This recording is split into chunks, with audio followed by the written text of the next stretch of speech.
Hi!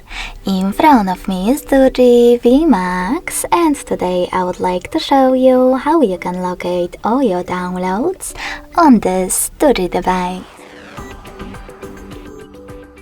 First of all, you need to find an app called Files.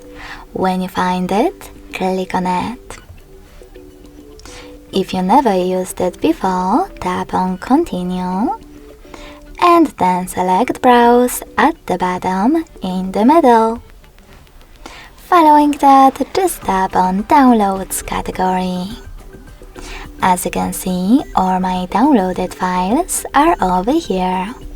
If you want to access one, just click on it. Thanks so much for watching. If you enjoyed this video, smash that like button, comment and subscribe.